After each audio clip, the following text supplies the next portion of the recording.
Donovan, first off, I want to say thank you so much for joining the podcast today.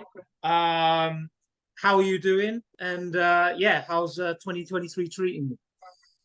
David, good to formally meet you, man. I mean, as I was saying, we've got some there's a lot of my like-minded friends, in the UK, in the US, around the world, really.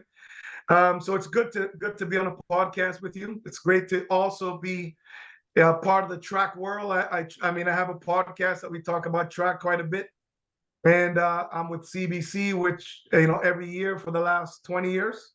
But it's really good to have a conversation with you because you're certainly one of those people that have your thumb on the pulse of what's going on. So it's good to have me on today. All right, I appreciate that. Thank you. So I mean, what people are going to know you for is probably Atlanta 96, world record, Olympic gold medal, whilst at the time you were also the world 100-meter champion, and I believe at that point also held the world 50-meter record. So basically, at that time in the sport, like anything that was possible to achieve, you'd achieved it. So I'd love for you to kind of like share your feelings about that, but also kind of with a kind of a bit of a twist on that point. Like, what was more of a motivation for you? Were you kind of about the times, or was it the medals that sort of meant more to you? You know what? So I wrote a book, and I have that book coming out globally in the fall of this year. So Okay. Penguin Random House is my publisher, and so it comes out in November for the Christmas season. And I think that it's important for me to tell my story. First of all, great question to start. Number one, I was part of our national team a couple of years before I actually started full time. So I was a banker, I was a stockbroker, I was a real estate investor, I owned a bunch of restaurants. But in actual fact, the impact that you just spoke about was the only 4 years that I ran track injury free. So I moved to train with Dan in 1994. That year, I felt I was the number one guy in the Commonwealth. Linford won Commonwealth Games, which was held in Canada. We'll cover that in the book. But basically, I'm going to give you the Cold Notes version. Between 1994 and 1998, when I ruptured my Achilles, I was the fastest human being on earth. I held 3 world records. The 50 meters I still do. I was the world champion, and I was the Olympic champion. I blew my Achilles in 1998. Clearly, I can't compete. I was shocked that it was possible for me to run sub 10 on one leg. But yeah, I mean, you know what? It's probably for me the greatest untold story. So we're gonna make sure that gets out, and the real story, will be told, or else we'll be sitting here for 2 hours, on your podcast, and we don't need to do that and bore the people. They can buy the book. All right, cool. That's brilliant. So, I mean, I'll make sure that I'll try and plug that book in the show notes and all that kind of stuff. But yeah, and please let me Thank know you. when it comes out, and I'll share it on my social media so that anybody that's following me can knows where to find it if they're not following you. So yeah, I think Perfect. I'll Thank you. certainly be buying it. So I mean, you kind of touched on all the other stuff that you sort of were doing away from track. So I guess like firstly, do you miss being an athlete? Do you miss? I can imagine that you kind of look back on that period, sort of like you say, 94 to 98, with sort of like rose tinted glasses, like very fond memories. Do you miss that? And what have you been up to since you retired from the sport? Oh God, I miss competition, man. Are you kidding me? I mean, I think the best times, the most fun I've had in my life is that sort of competition, and adrenaline's a hell of a drug. I mean, it is challenging the clock, challenging your body, challenging yourself with your coaches and in preparation for major championships. Those are the funnest times. Now the training, I don't miss that at all, bro. At all, at all, at all. I mean, you know my coach Dan Pfaff, and Dan will tell you that I hated training. I hated lifting weights, all of that stuff. I mean, and also you have to be so disciplined with diet, with therapy, and all of that. So the training part of it, no, but certainly, certainly, our competition is great. I mean, I definitely try to do that with what I do now. Which I play a lot of golf. That's a game that challenges you, just like the 100 meter. I think, Will, you're not competing against someone; you're competing against the course. In track and field, you're competing against the clock, and certainly you're competing against the meet records and the record books. All good. But so now I play golf. It's a little bit. I get a little bit. I get you get the itch a little bit. So you kind of when you have a good game, it's kind of like having a good race. It keeps you coming back.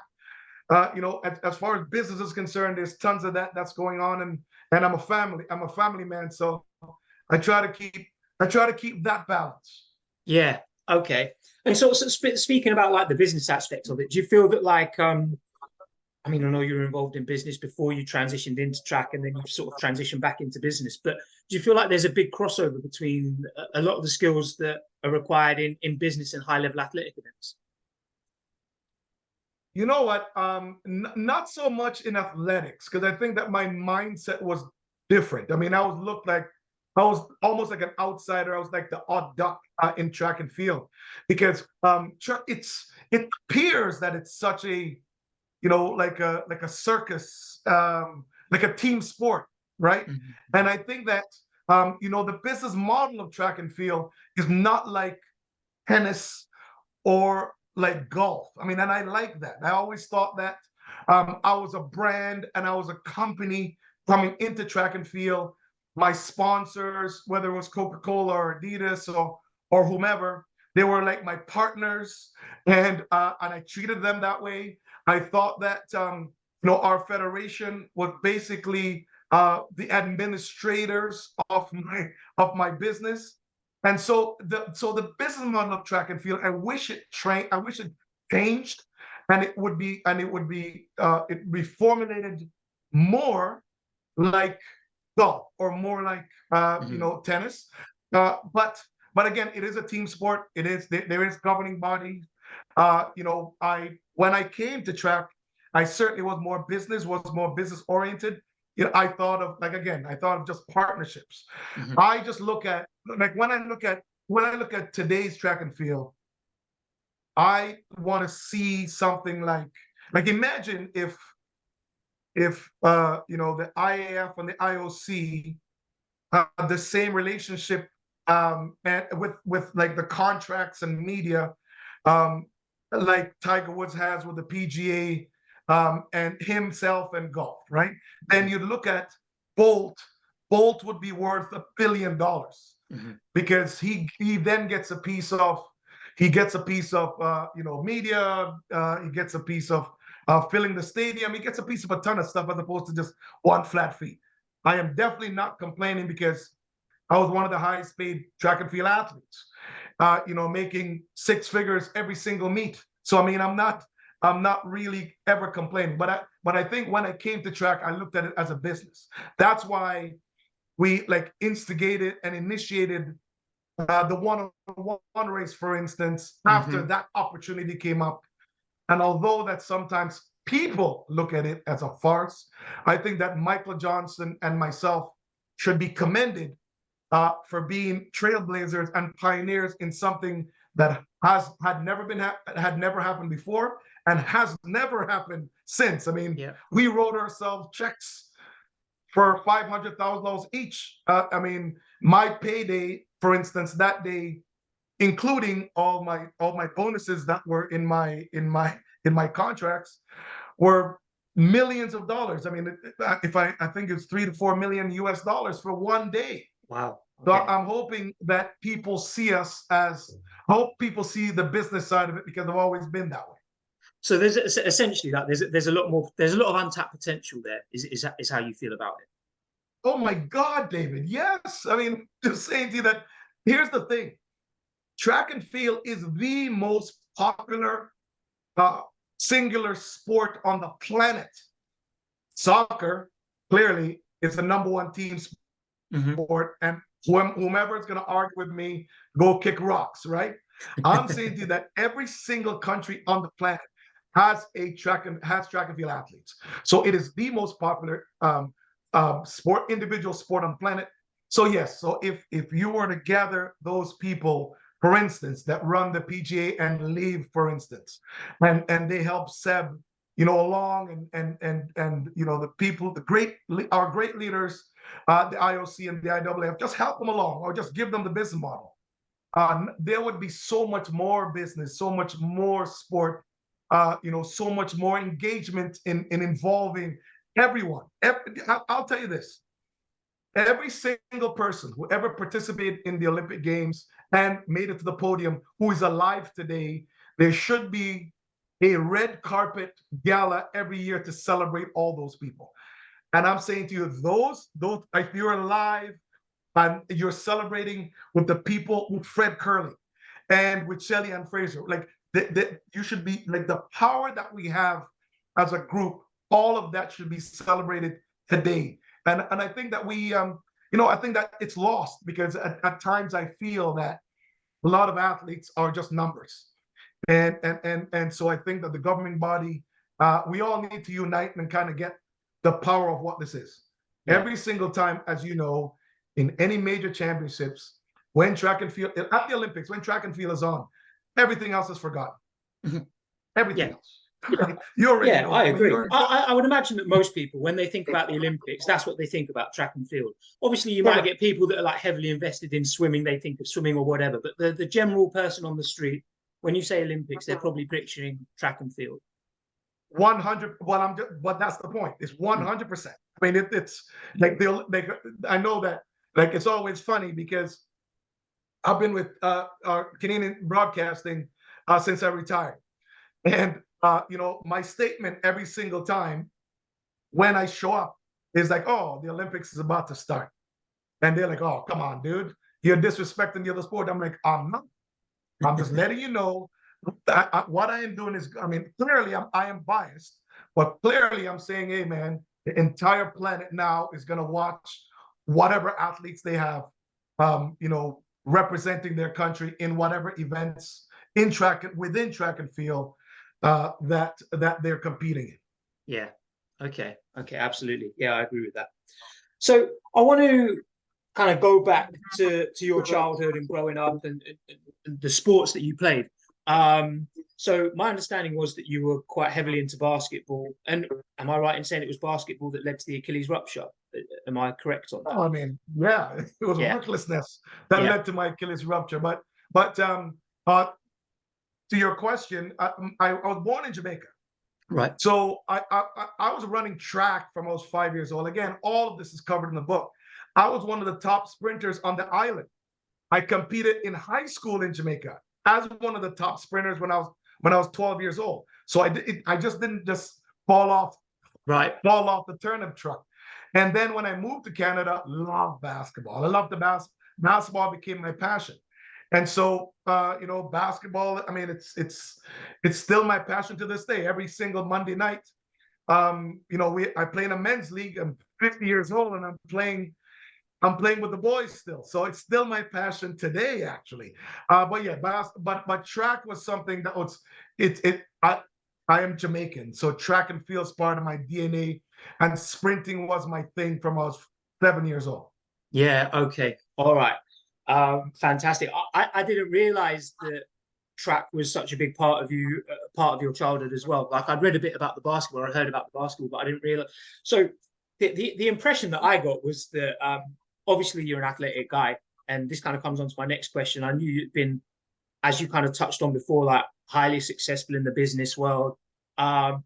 And I can't remember if I heard you say this on an interview. I read it somewhere. You kind of decided that you were going to be a full-time athlete, and that your dad decided that he wasn't going to speak to you for a little while because of that decision. Is that correct? Dude, of course. My dad's Jamaican, man. It's how it is. It's totalitarianism when you're a child. I mean, it is what it is. And you know what? I was going to college. Also, I started a business. And my dad and business, my side hustle business, marketing consulting company, became quite successful. I also had purchased, my family had a real estate portfolio, and I built up my financial I guess, portfolio that I Yeah. could purchase. I could purchase it. So when I told my dad in 1994 that I was going to leave, I was going to give ownership or management to one of my business partners.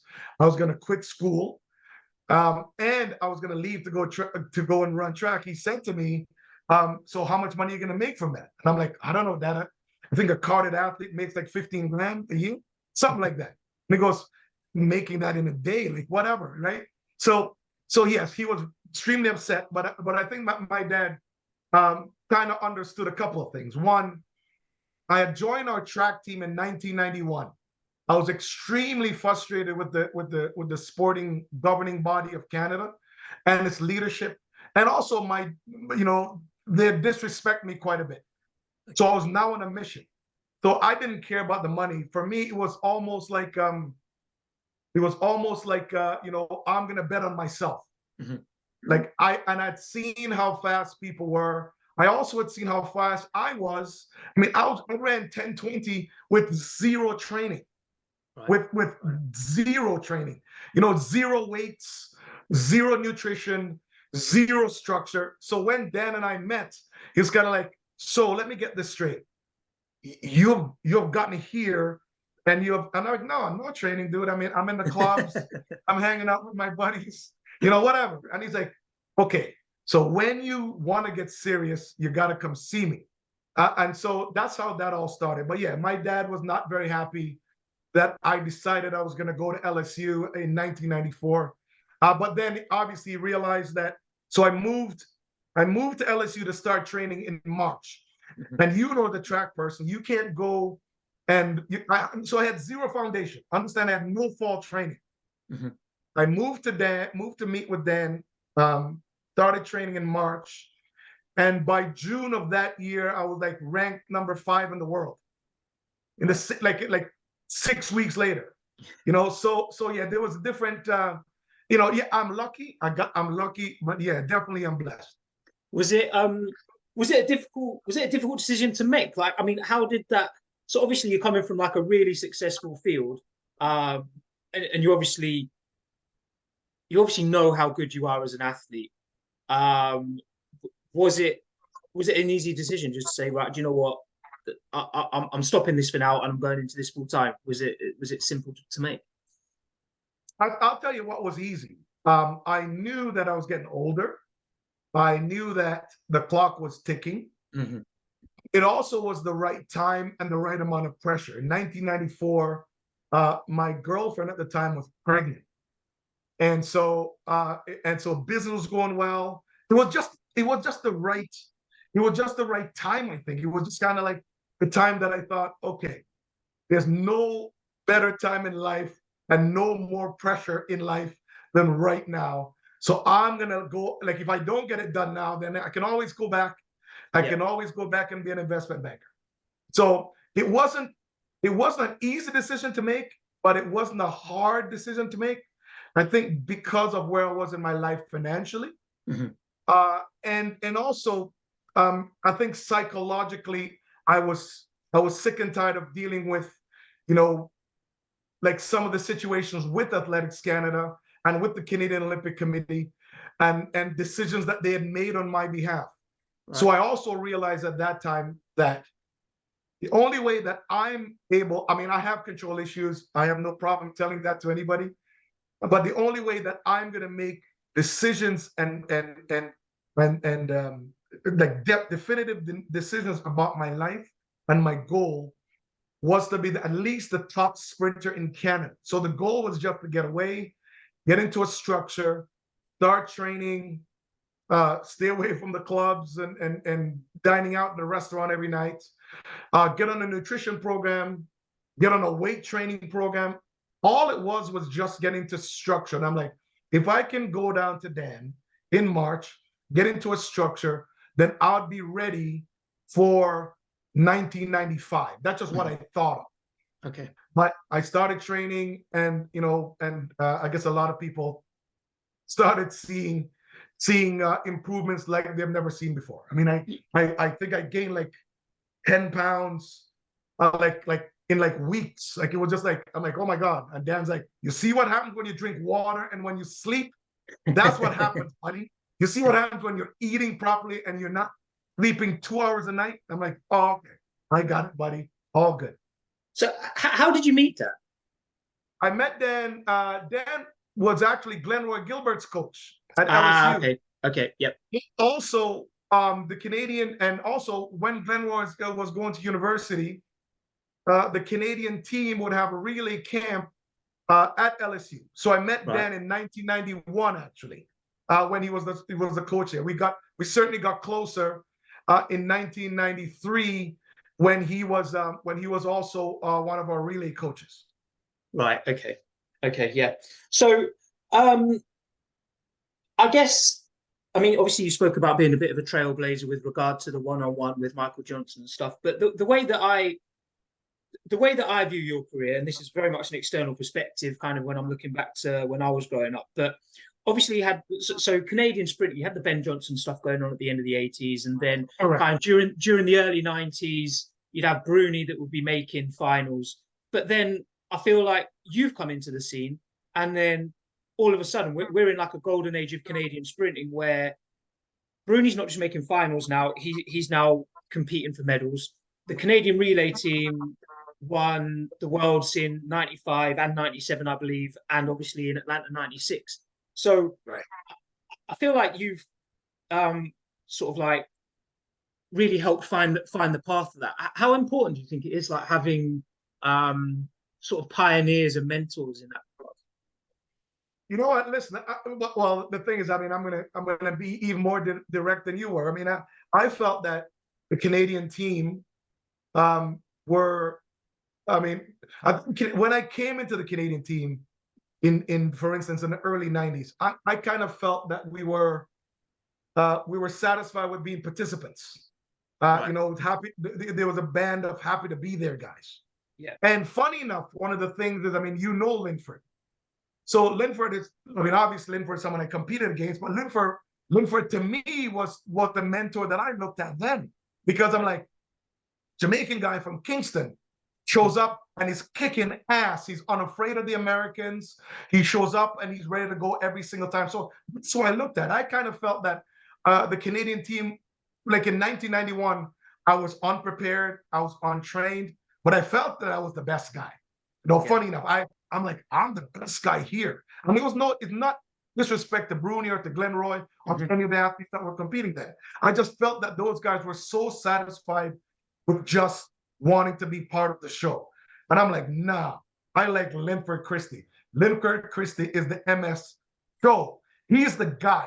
He's showing up there, and he obviously great respect is shown between him and the Americans, but they fear him, right? They kind of go, oh, Linford's here. Linford, we got to be prepared, bro, because that guy's coming to murder everybody. So when I showed up, that's when I started training. One, my attitude before that, psychologically, was that I was better than everybody, anyways. Now that was just my thing. So in 1994, when I'm now in a structure with a coach who is instilling in me that I could be the greatest that ever walked the face of the earth, I'm like, man, I'm about to snatch everybody, right? Yeah. And in that, what happened was Bruni felt, I mean, and this was really funny, because I don't know, Bruni has been in situations where maybe he could have won, against athletes, because he's a very talented man. But I think because I was on such an amazing trajectory, he felt that he could beat me. So what happened was he got better. Yeah. And then Glenroy got better. And then Robert, Esme got better. And Carlton Chambers was at Clemson and he got better. So the Canadian squad, man, we dominated. I mean, and so what happens for the first time, here's how it has worked. The US men dominated the sprints forever, right? Then the Canadians did it for a little bit of time with Ben. We know that story. Then the Brits came along, I'm just saying to you that when I'm watching John Regis and Colin and Linford, when I'm watching those guys going, we're gonna crush in the relay too. I mean, and then Colin's running the 110 hurdles, and Regis run the deuce. I'm saying to you that you're watching the cycle, how it's worked. So you've got the Brits dominating, and then of course the Canadians came on, you dominated, and then the Jamaicans came and they crushed it, and then the US came back with Gatlin and Tyson Gay. And so it's great track and field, man. And we're seeing like the US coming back again because essentially the Jamaican men has gone down a little. You're also seeing the emergence of, the Brits are coming back with Reese. Yeah. You've got the Jamaicans with Akeem Blake and Oblique Seville.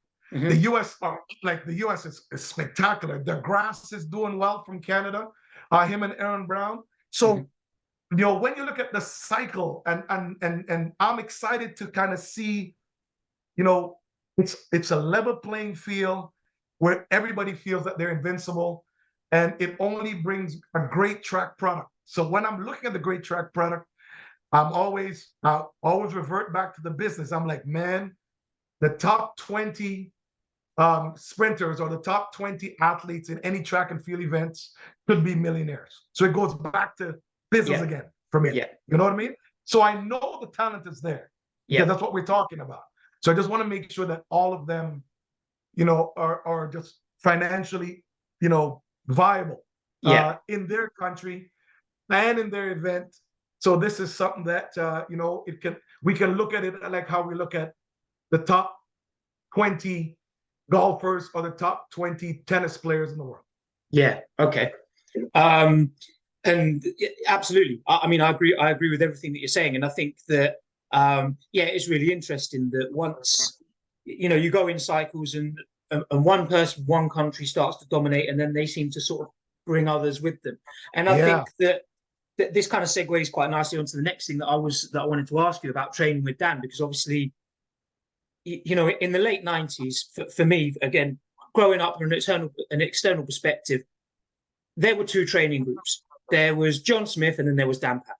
And so you had these, and if you were in the conversation for being one of the best in the world, then typically you're probably in one of those two groups. So how important do you think? I guess sort of like it's a similar sort of dynamic. But how important do you think that was having those training partners there day in, day out that were at that high level?